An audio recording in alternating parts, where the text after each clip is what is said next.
माँ, माँ। अरे क्या माँ माँ कर रहा है? बकरी का बच्चा है क्या? अरे माँ, मजाक छोड़ो। मुझे फाइनली वो मेन चौराहे वाली दुकान मिल गई है। अब देखना, आपका बेटा दुगनी स्पीड से पैसा कमाएगा। ओफो, ये क्या? मेरी ऑनलाइन मेकअप क्लास चल रही है। इतनी जोर से क्यों बोल रहे हो आप दोनों? अरे मेरी धर्म पत्नी जी, मेकअप क्लास बाद में करना। वो चौराहे वाली दुकान मिल गई है हमको। अरे वाह! रुको, मैं अपनी माँ को फोन लगाकर बता देती हूँ। अरे मैं भी अपने रिश्तेदारों को बता देती हूँ। कितनी खुशी की बात है। हाँ हाँ, मैं भी अपने दोस्तों को बता देता हूँ। एक हफ्ते बाद रजिस्ट्री है।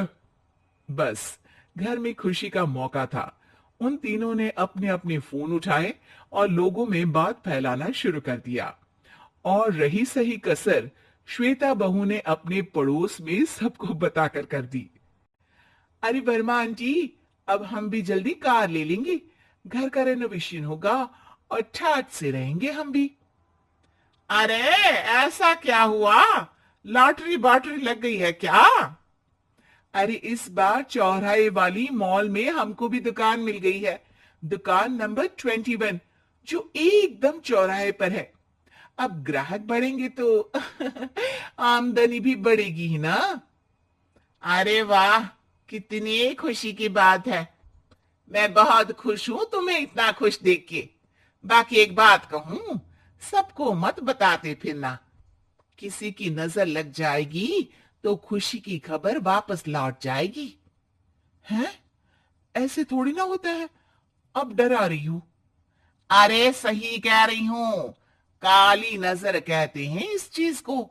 जब आप किसी को कुछ बताओ और वो काम बिगड़ जाए। अरे लेकिन मैं तो। तुमने सबको बता दिया ना? हाँ, फोन लगा लगा के। अब बच के रहना। काली नजर बड़ी खतरनाक होती है। श्वेता इतनी खुश रहती है कि वो वर्मा आंटी की बात पर ध्यान ही नहीं देती, जबकि पड़ोस में और भी लोगों से खुशी की खबर शेयर करती रहती है। अगले दिन राजेश बहुत दुखी होकर घर आता है। अरे बेटा, क्या हुआ? मुंह क्यों सूजा हुआ है? मधुमक्खी ने काट लिया क्या? माँ, वो दुकान किसी और के पास चली गई। किसी ने ज्यादा भाव लगा दिया। अरे पर बात तो आपसे हुई थी ना उस दुकान वाले की। हाँ, आज मैं टोकन अमाउंट देने गया था, तब मुझे पता चला। कोई आकर सुबह मुझसे पहले ही ज्यादा अमाउंट दे गया। हम्म, काली नजर। क्या? क्या कहा? वर्मा आंटी ने समझाया था कि किसी को बताना मत, वरना काली नजर लग जाएगी। अच्छा, तुम्हें उनकी बात मान लेनी चाहिए थी। उनकी बात मान लेती, लेकिन उसके पहले ही सबको बता चुके थे ना हम तीनों। अरे अगली बार से ध्यान रखेंगे। कोई भी नई चीज होगी तो किसी को नहीं बताएंगे। तीनों कुछ दिन ऐसे ही रहते हैं, पर एक दिन श्वेता को एक मेल आता है। राजेश, मेरा ऑनलाइन मेकअप कोर्स कंप्लीट हो गया। अब मैं खुद का पार्लर खोल सकती हूँ। अरे वाह, अपने मोहल्ले में ही खोलते हैं। ये जो घर के सामने दुकान है ना, वही। हाँ, यहाँ सस्ती भी मिल जाएगी। अगले दिन श्वेता वर्मा आंटी के पास जाती है, मिठाई का डब्बा लेकर। अरे आओ आओ, कैसे आना हुआ? जोर से नहीं बोलूंगी। वो सामने वाली दुकान है ना, वहां मैं अपनी पार्लर की दुकान खोलने वाली हूँ। उसकी मिठाई है। अरे वाह, बहुत बधाई हो तुमको। हाँ, मैं कमाने लगूंगी तो राजेश पर पूरे घर का बोझ नहीं रहेगा ना आंटी जी। ये तो है। पर ये बता कि तूने ये बात किसी और को तो नहीं बताई ना? अरे नहीं नहीं, पिछली बार गलती कर दी थी। काली नजर लगी किसी की और राजेश के हाथ से वो दुकान चली गई थी। सबको मत बताना। चलो मैं चलती हूँ, कल दुकान की बात करने भी तो जाना है। अगले दिन श्वेता दुकान के लिए मालिक से बात करने जाती है।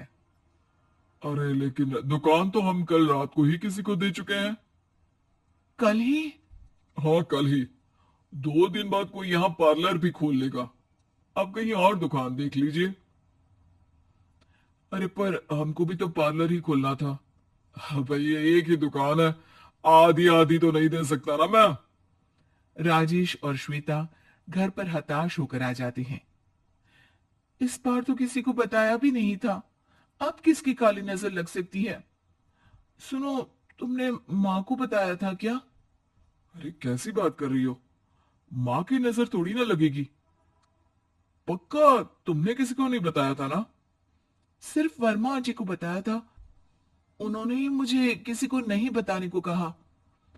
अरे यार तुम भी सही हो, मेरी माँ को नहीं बताने को कह रही हो, पर वर्मा आंटी को बताना तुम्हें जरूरी लगा। अरे, वर्मा आंटी ने ही तो काली नजर के बारे में बताया था ना, वो हमेशा हमारा भला ही तो चाहती है। मेरी माँ भी हमारा भला ही चाहती है।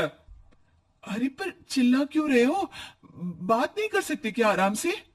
नहीं आता हूं आराम से बात करना, और करना भी नहीं चाहता हूं मैं। दुकान जाने का दुख गुस्से में बदल गया था और राजेश और श्वेता में बात बंद हो गई थी। 2 दिन बाद मोहल्ले में पार्लर का इनॉग्रेशन हुआ, जिसमें मोहल्ले के सभी लोगों को बुलाया गया, पर श्वेता, राजेश और मां नहीं जाते।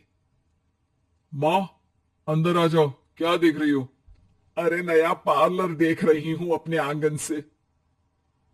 देखो, माँ को दूसरे का सुख देखने में कितना मजा आ रहा है, मेरा दुख नहीं दिख रहा इन्हें। यह मेरा पार्लर भी तो हो सकता था। अरे चुप रहो यार, हर बात में लड़ाई क्यों ढूंढ रही हो? राजेश और श्वेता फिर बहस करने लगते थे। तभी माँ ने दोनों को बाहर बुलाया। अरे जरा देखो तो, दुकान चलाने वाले का बोर्ड पर नाम क्या लिखा है? श्रुति वर्मा। गाड़ी निकाले बेटा, हमें कहीं जाना है। काली नजर का इलाज कराने? राजेश अपनी बाइक निकालता है। तीनों ट्रिपलिंग कर रहे हैं। माँ राजेश को उस मॉल वाली दुकान पर लेकर जाती है जहां राजेश अपनी दुकान खोलने वाला था। यही दुकान लेना चाहता था ना तू?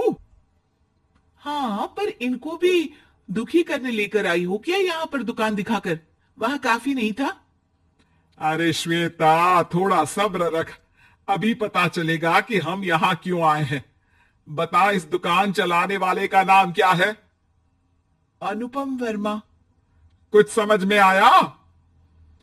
वो दुकान वाली श्रुति वर्मा, ये दुकान वाला अनुपम वर्मा, और हमारे पड़ोस में हमने उस दुकानों के बारे में बताया किसको था? अब वर्मा आंटी को। मतलब वर्मा आंटी ही हमारा काम बिगाड़ रही है? नहीं नहीं, ऐसा नहीं हो सकता, ये बस इत्तेफाक है। राजेश अपना फोन निकालता है और श्रुति वर्मा और अनुपम वर्मा के नाम फेसबुक पर सर्च करता है, जहां ये दोनों ही वर्मा आंटी के रिश्तेदार होते हैं। श्वेता को समझ में आ जाता है कि वर्मा आंटी की ही नजर खाली नजर है। अब क्या करना है? कोई भी खुशी की खबर हो तो काली नजर से बचना है, यानी वर्मा आंटी से बचना है। अरे पर मुझे ये समझ में नहीं आया कि वो हमारे साथ ऐसा क्यों करेंगी। अरे बेटा, एक सीख है, दूर के आदमी को आपकी तरक्की से कम परेशानी होगी, पड़ोसी को ज्यादा। दोनों माँ की बात में हामी भरते हैं और अगला काम चुपचाप करने की कसम खाते हैं, ताकि आगे से वर्मा आंटी कोई काम ना बिगाड़ सके।